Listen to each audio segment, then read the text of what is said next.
밤새 편안히 주무셨습니까? JTBC 아침 뉴스입니다. 오늘 아침은 장수가 0.6도, 진안이 1.5도, 전주 6.2도 등 쌀쌀한 날씨를 보이고 있습니다. 현재 진안과 임실, 완주 등 일부 지역에는 가시거리 300m 미만의 짙은 안개가 끼어 있어서 운전자들의 주의가 필요합니다. 오늘은 맑다가 오후부터 구름이 많겠습니다. 낮 최고 기온은 남원이 18도, 전주 17도, 진안 16도 등으로 어제보다 조금 높겠습니다. 내일은 차차 흐려져서 오후부터 밤 사이에 5mm 안팎의 비가 내리겠습니다. 수능일인 모레 아침에는 동부 내륙의 최저 기온이 0도 안팎까지 떨어지고 약한 비나 눈이 내릴 것으로 예상됩니다. 전북 혁신도시의 둥지를 튼 공공기관들은 저마다 지역과 함께 성장하겠다고 상생을 강조하고 있습니다. 하지만 1,000만 원짜리 건물 소독까지도 서울 업체에게 맡기고 있습니다. 말 따로 행동 따로 그 실태를 이승환 기자가 보도합니다. 한국식품연구원은 지난해 1,380만 원짜리 건물 소독 용역을 서울업체에 수의계약으로 맡겼습니다. 화장실 비대 관리는 서울, 사업장 폐기물 처리는 대전업체에게 수의계약으로 줬습니다. 아주 특이한 경우는 그걸 제외하고는 전주 이쪽의 지방 업체들하고 계약을 하거나 그렇게 하도록 저희가 이제 유도를 할 겁니다. 계속적으로. 혁신도시에 공공기관들이 들어설 때만 해도 많은 소상공인과 중소기업들이 기대를 걸고 부지런히 영업을 했던 상황.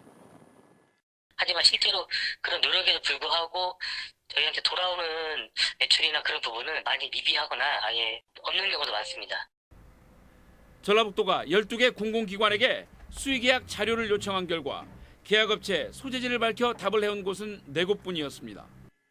실제로 이들 업체가 3년 동안 진행한 696건의 수의계약 가운데 전북업체와 계약한 건 121건, 즉 17.4%였고 금액으로는 고작 10.8%였습니다. 지역에서 얼마든지 해결할 수 있는 청소나 인쇄, 문구나 도서 구입 같은 일까지 외지업체를 쓰는 곳이 있기 때문입니다. 기존에 이용했던 업체들을 그냥 그 기존의 업체를 끌고 내려온 거 아닌가라는 생각도 들긴 하고요. 지역과 상생할 의지가 없는 것이 더 도드라진 이유라고 저는 생각을 합니다. 다른 지역보다 가뜩이나 파급 효과가 미흡한 전북 혁신도시가 가장 기본적인 수의계약조차도 갈 길이 멀어 보입니다. JTBC 뉴스 이승환입니다. 지난달 정부가 세계무역기구 WTO에서 우리나라의 개발도상국 지위를 포기하겠다고 발표했습니다. 농민들이 이런 상태로는 더 이상 농사를 지을 수 없다며 거세게 반발하고 있습니다. 오정현 기자입니다. 막바지 가을 거지로 논밭에 있어야 할 트랙터들이 도심으로 몰려듭니다.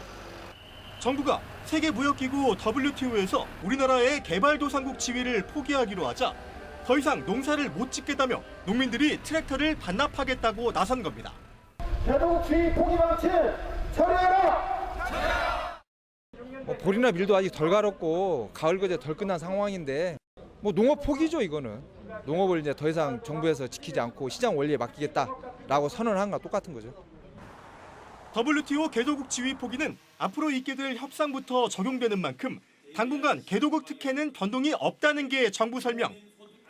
513%를 부과하는 수입쌀 관세나 1조 5천억 원 수준인 정부 보조금도 새 협상이 있기 전까진 유지된다는 얘기인데 농민들은 당장 타격이 뻔하다고 주장합니다. WTO가 지금 진행이 안 된다고 해서 미국에서 다른 나라에서 이런 거 요구하지 않을 거라 이거는 진짜 환상이에요. 힘 있는 나라들 계속 요구가 들어올 겁니다.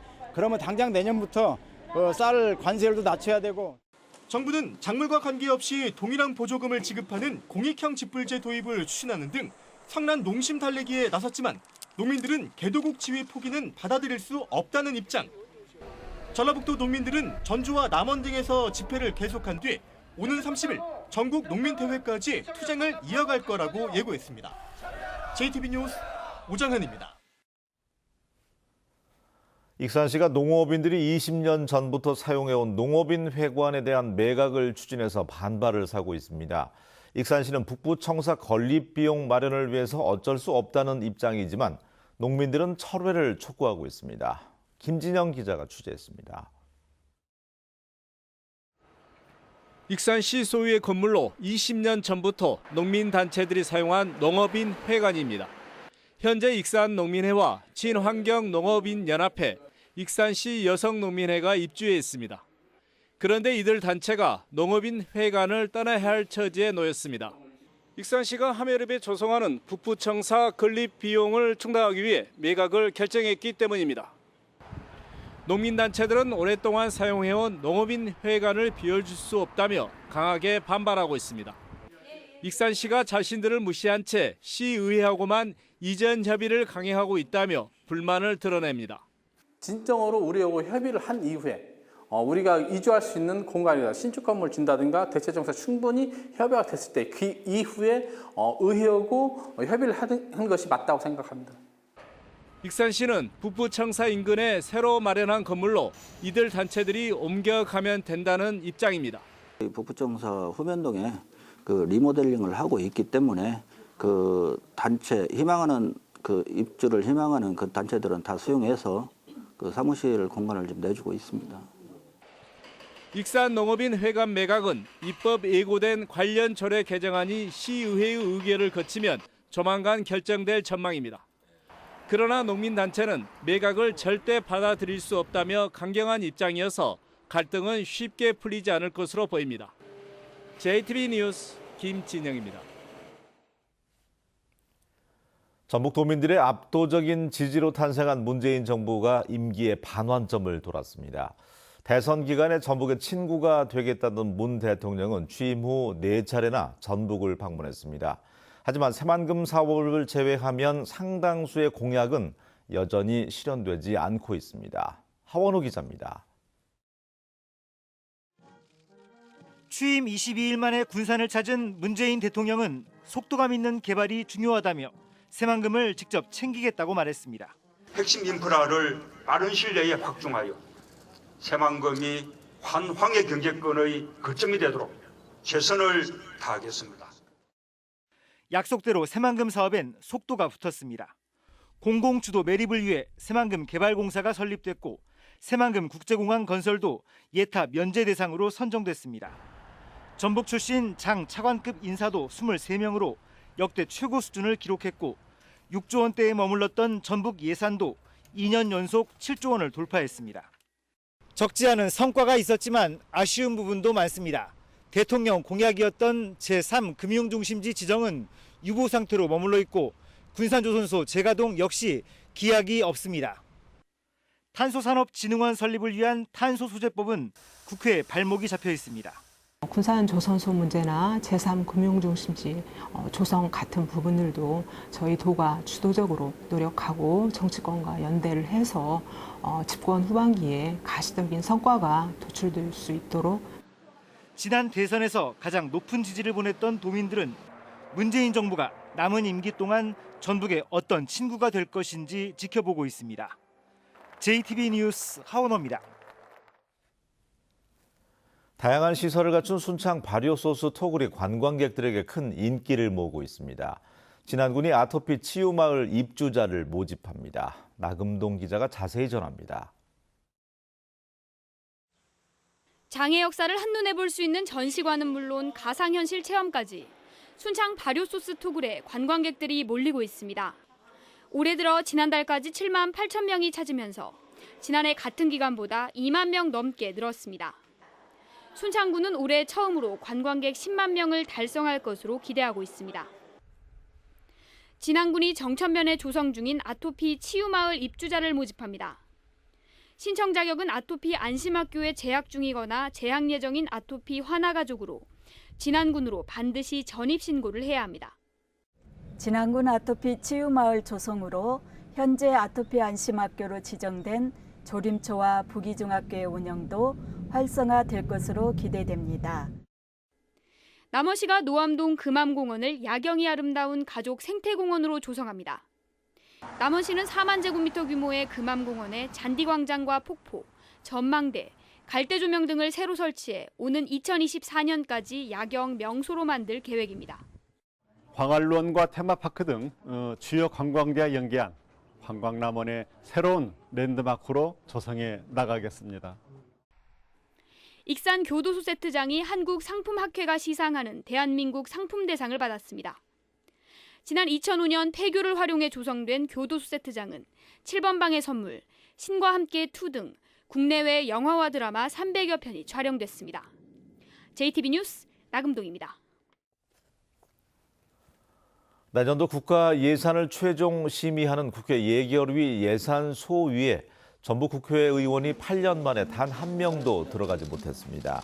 국회 예결위는 민주당 7명, 자유한국당 6명, 바른미래당 2명 등 15명으로 예산소위를 구성했지만 전북 지역구 의원은 물론 전북이 고향인 연고 의원도 모두 빠졌습니다. 전라북도는 이에 따라 소위에 참가한 다른 지역 의원들에게 협조를 요청한다는 계획이지만 이른바 예산 전쟁의 최전선에 도내 의원이 한 사람도 없어서 예산 확보에 상당한 어려움이 예상됩니다. 부안에서 채집한 야생 조류 분변에서 AI 바이러스가 검출됐습니다. 국립환경과학원은 지난 5일 부안군 계화면 동진강 하류에서 채집한 야생 조류 분변에서 H5형 AI 바이러스가 검출됐다고 밝혔습니다.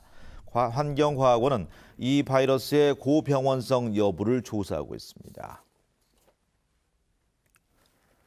집단으로 암 환자가 발생한 익산 장점마을에 대한 환경부 역학조사 최종 발표가 오는 14일 국가무형문화재 통합전수관에서 진행됩니다. 환경부는 지난 2017년 12월 용역조사에 들어간 뒤로 1년이 넘게 진행한 장점마을의 환경오염과 주민 건강에 대한 실태조사 발표와 주민 피해 구제 대책 등을 내놓을 전망입니다. 환경부 최종 역학조사 발표는 지난 6월 중간 발표 이후 5달 만입니다. 전주시가 송천동 농수산물 도매시장의 도도동 이전 계획을 보류했습니다. 전주시는 농수산물 도매시장 상인과 인근 주민들이 각각 매출 감소와 불편을 호소하며 반발해서 도도동 이전 계획을 보류했다고 밝혔습니다. 하지만 농수산물 도매시장의 이전은 항공대의 도도동 이전에 따른 주민들과의 약속 사항이어서 도도동 주민들의 반발이 예상되고 있습니다. 전북교육청이 교육 현장에 남아있는 일제 잔재 개선에 나섰습니다. 전북교육청은 애국조회와 훈화, 337 박수처럼 군대나 일제강점기 때 유래한 교육활동이나 표현을 지양하도록 하고 친일파 인사가 작사, 작곡한 교과의 교체를 돕기로 했습니다. 또한 일제강점기 때 학교에 많이 심어진 가이즈카 향나무를 다른 나무로 바꾸어 심고 운동장 조회되는 학생 놀이공간 등으로 바꾸기로 했습니다.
뉴스를 마칩니다. 고맙습니다.